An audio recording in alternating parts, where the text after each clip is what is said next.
Bermuda triangle है जो जहाजों को, हवाई जहाजों को निगल लेता है। यहाँ कोई जहाज वगैरह भी जाती है तो लेगा। ये अटलांटिक महासागर में है, इसे अंध महासागर कहते हैं। और अमेरिका के पास यहाँ जो क्यूबा है, इस एरिया में एक ट्रेंगुलर शेप में बड़ा लंबा एरिया, लगभग 3 लाख किलोमीटर स्क्वायर का एरिया, बहुत बड़ा एरिया है ये। इसको हम थोड़ा सा वहां पे जूम करके समझते हैं। देखिए ये एरिया जो है, ये 3 बड़े-बड़े एरिया उसको मिला के बनाया जाता है। वर्ल्ड मैप में देखेंगे तो ये ट्रायंगल यहाँ आएगा, जबकि अगर इस पर्टिकुलर एरिया को जूम करें तो ये फ्लोरिडा के पास से स्टार्ट होता है और यहाँ प्यूर्टो रिको जो अटलांटिक महासागर की सबसे गहरी खाई है, वहां से जाके ये बरमूडा द्वीप पर तक जाता है। ये एरिया है यहाँ पर, जिसे यहाँ तक दर्शाया गया है। ये लगभग 3 से 4 लाख के एरिया, कहीं कभी कभी ये बड़ा हो जाता है। इसका एक्यूरेट कोई मार्किंग नहीं है कि जो आदमी पूरा एरिया को बता सके। हम तो यहाँ भले ऐसे ट्रायंगल बना दिए, बट समुद्र में ऐसा कोई ट्रायंगल नहीं है। बट अगर इस एरिया में कहीं से भी कोई जहाजें आती हैं तो उनके साथ कुछ अप्रिय घटनाएं हो जाती हैं। इसके बारे में डिटेल से समझते हैं। 1498 में जब क्रिस्टोफर कोलंबस जा रहे थे इस रास्ते से, तो उन्होंने भी अपनी किताब में वर्णन किया है कि जब वो इस एरिया से गुजर रहे थे तो अचानक मौसम में एक परिवर्तन देखे, प्रकाश देखे, बादल का तड़कना, समुद्री लहजें तेजी से उठने लगी और उनका जहाज डिसबैलेंस। इवन कि उस समय देखिए समुद्र में रास्ता दिखाने का केवल और केवल एक ही रास्ता रहता है, कंपास। अब तो सैटेलाइट वगैरह आ गए हैं, बट कंपास ही उस समय एक ही रास्ता होता था जो हमेशा नॉर्थ डायरेक्शन की ओर मूव करते रहता है। वो बता देता है कि इधर की ओर उत्तर दिशा है, तो इसके थ्रू आदमी जा सकता था। तो यहाँ पे कंपास काम करना बंद कर देता था। ये कोलंबस ने भी इसको माना है। 1964 में विंसेंट गैडिज ने अपनी पुस्तक में, मैगजीन में बताया था कि ये किस से जहाजों को वगैरह को निगल लेता है, इसलिए इस ट्रायंगल को डेविल ट्रायंगल या फिर रहस्यमयी ट्रायंगल कहा गया। यहाँ जाने के बाद जहाजों में अचानक परिवर्तन देगा, इंजन काम नहीं करेगा, जहाज धंसने लगेगी, कोई तैरना चाहेगा तो तैर नहीं पाता है, अजीब अप्रिय घटना होगी और अचानक ही हो जाती थी। और ये जहाज डूब के कहाँ जाते थे तब ये भी नहीं पता चलता था किसी को। यूं तो यहाँ हजारों घटनाएं हुई हैं, कुछ फेमस घटना देखते हैं। अगस्त 1942 में अमेरिकी नौसेना के जहाज अपने रूटीन एरिया पे थे सब, उन्हें बम्बार्डमेंट करके लौटना था इसी बरमूडा ट्रायंगल के ऊपर से, लेकिन अचानक उनका रेडियो स्टेशन से टूट जाता है, उसमें लगे हुए इंस्ट्रूमेंट काम करना छोड़ देते हैं, उनका नेविगेशन सिस्टम पूरी तरह फेल हो जाता है। सब में एक कॉमन समस्या देखी जाती है कि उनका कंपास काम नहीं कर रहा होता और ये जहाज पूरी तरह ध्वस्त हो जाता है। इसको खोजने के लिए 2 दिन बाद रेस्क्यू टीम जाती है। रेस्क्यू टीम का भी पता नहीं चलता है क्योंकि वो भी उसी रास्ते से जा रही होती है जहां से उनका लास्ट लोकेशन ट्रेस किया गया था। रेस्क्यू टीम का भी पता नहीं चल पाता है। उसके बाद ठीक 6 महीने बाद दिसंबर 1942 को फिर अमेरिकी नौसेना का जहाज विमान उड़ान भरता है और फ्लोरिडा से जब उड़ान भरता है बरमूडा ट्रायंगल से ऊपर जाता है तो ये बमबरसक जहाज भी रडार से गायब हो जाता है और इसके सामने भी सेम समस्या आती है। पायलट बताता भी है रेडियो सिग्नल पे कि मेरा कंपास काम नहीं कर रहा है, नेविगेशन सिस्टम काम नहीं कर रहा है, मौसम पूरी तरह से खराब है, ये भी ध्वस्त हो जाता है। इसको जब ढूंढने के लिए जो रेस्क्यू टीम जाती है इसके बैकअप में, तो रेस्क्यू टीम का भी आज तक कोई पता नहीं चला कि वो रेस्क्यू टीम कहाँ चली गई। 1970 में एक पायलट यहाँ से लौट के आए थे, नाम था उनका ब्रूइस गर्नन। ये जब लौट के आए थे इन्होंने बताया था कि वहां पे क्या क्या घटनाएं हुई थी। इन्होंने बताया कि अचानक बरमूडा ट्रायंगल के जब ऊपर से गया तो अचानक मौसम बिगड़ गया और सामने बादलों का एक पूरा धुआं, कोहरा टाइप का छा गया, धुंध हो गया बादलों का और ऐसे लग रहा था जैसे बादलों की गुफा है। ये इन्हें कुछ दिख नहीं रहा था। इसमें जब प्रवेश किए तो ये खत्म होने का नाम ही नहीं ले रहा था। इसके अंदर मौसम इतना खराब था और इनका रेडियो फ्रीक्वेंसी भी गड़बड़ काम करी थी, इलेक्ट्रॉनिक्स वगैरह काम करना छोड़ दिए थे इनके जहाज के, और इनकी जहाज की रफ्तार बहुत ही तेज हो गई थी और रडार पे कोई भी दूसरा रेडियो स्टेशन या एयरपोर्ट अथॉरिटी का कोई भी रडार सिग्नल मैच नहीं कर रहा था। इन्हें कुछ समझ में नहीं आ रहा था और लेकिन ये जहाज को आगे की ओर ले जा रहे थे।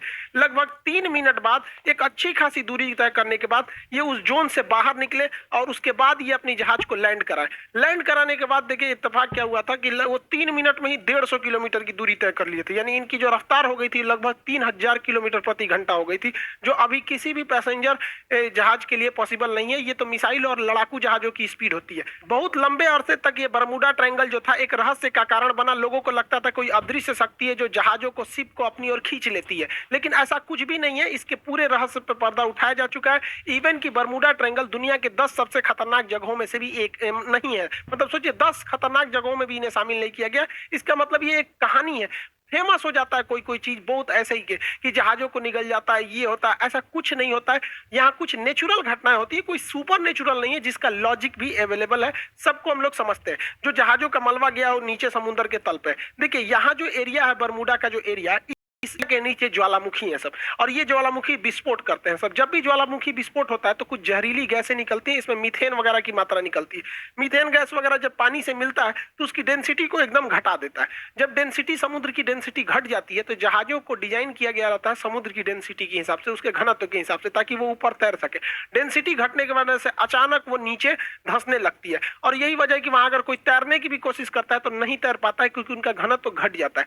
जैसे मच्छर जो होता है मिट्टी तेल के ऊपर, पानी के ऊपर तैर रहा होता है, आप एक ढक्कन मिट्टी तेल मिला देंगे ना, या तो वो मिट्टी की तेल से सूंघने से नहीं मरता, उसका घनत्व कम हो जाता है और डूब के उसमें मर जाता है। यही घटना यहाँ डूबने के कारण होता है। दूसरा कारण यह है कि बरमूडा के आसपास के एरिया में छोटे छोटे समुद्री पहाड़ है सब इस शेप में। जब हवाएं इस पहाड़ से टकराती हैं तो उनमें एक हलचल होने लगता है, जिस हलचल से यहाँ पे एक बवंडर, एक चक्रवात उत्पन्न हो जाता है, और ये बादलों को और वहां के समुद्र के जल को पूरी तरह लहर में बदल देते हैं। और इसमें अगर कोई हवाई जहाज या कोई शिप आ जाता है तो उस चक्रवात के बीच में फंस जाता है, जिससे कि इसमें दुर्घटना हो जाती है। पानी वाली जहाजों के डूबने का तीसरा जो कारण है वो बड़ा सिंपल है, समुद्र के अंदर की पहाड़ियां। समुद्र के अंदर की वो पहाड़ी जो बाहर तक नहीं निकल पाती, उन्हें रीज या कटक कहते हैं। ऐसे कटक इटली और तुर्की के पास बहुत ज्यादा मात्रा में पाए जाते हैं। यहाँ अक्सर जहाज वगैरह गिर जाते हैं सब, नीचे का पेंटी टकरा जाता है। जैसे देखिए ये समुद्र का लेवल है, तो यहाँ पे जहाज चल रही है तो उसको ये नहीं पता है कि नीचे मेरे समुद्र है कि नहीं, और नीचे से कुछ पहाड़ी अगर ऊपर आती है तो इसके पेंदी से टकरा जाती है। ऐसी घटना इटली और तुर्की के पास बहुत ज्यादा देखने को मिलती है।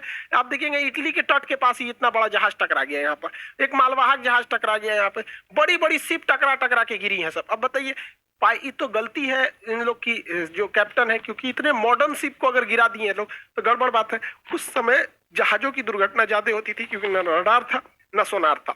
आज के वक्त में पूरी बेहतरीन ढंग से रडार है, सोनार है। आज आराम से बरमूडा ट्रायंगल के ऊपर से जहाजें भी पार हो जाती हैं और शिप भी पार हो जाता है, कि उनको सोनार उन्हें बता देता है नीचे चट्टान वगैरह नहीं है। लेकिन पहले ये घटनाएं नॉर्मल थी ऐसे हो जाना। हवाई जहाज की दुर्घटना के पीछे सबसे बड़ा जो कारण है वो हेक्सागोनल क्लाउड का है। हेक्सागोनल 6 मतलब फलकों वाला एक क्लाउड होता है, बादल होता है, जिसे सबसे पहले सैटर्न ग्रह के ऊपर देखा गया था। ये बादल जो होते हैं, आप देखिए ये 6 सतह वाले बादल होते हैं, इस तरह से हेक्सागोनल शेप में बादल पाते हैं। यहाँ ना दिखने में छोटा लग रहा है, ये सैटेलाइट से फोटो लिया गया, जबकि इसका एरिया देखेंगे तो 50 किलोमीटर स्क्वायर का एरिया होता है। सोचिए लगभग लगभग एक जिला बराबर इसका इतना बड़ा एरिया होता है, उतने बड़े में ये बादल होते हैं। और इस बादल के अंदर हवाएं इतनी बवंडर के रूप में चलती हैं, जिनका स्पीड 250 किलोमीटर प्रति घंटा होता है। यानी इसके अंदर हवाएं इतनी तेज होती हैं कि अगर कोई जहाज इसमें प्रवेश कर जाता है तो जहाज को वो तोड़ सकते हैं। तो हेक्सागोनल क्लाउड की वजह से यहाँ पे जहाजों की दुर्घटना होती है, अगर इस हेक्सागोनल क्लाउड में फंस गया तब।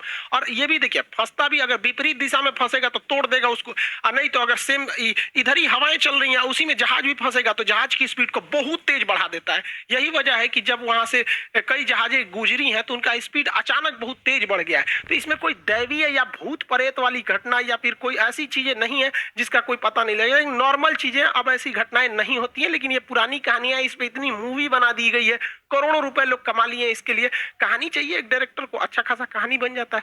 तो ये आप समझिए साइंटिफिक कारण। अब ऐसा कुछ नहीं होता है। ये तो रहा भैया आपका बरमूडा ट्रायंगल का, जो इधर अटलांटिक महासागर के पास कैरेबियन सागर में। ऐसे ही ये घटना जापान के पास हो गई। यहाँ पर जापान के पास भी एक ट्रायंगुलर शेप में एरिया है, वहां 1980 में एक जहाज जा रहा था डर्बीशायर। ये इतना बड़ा जहाज था जो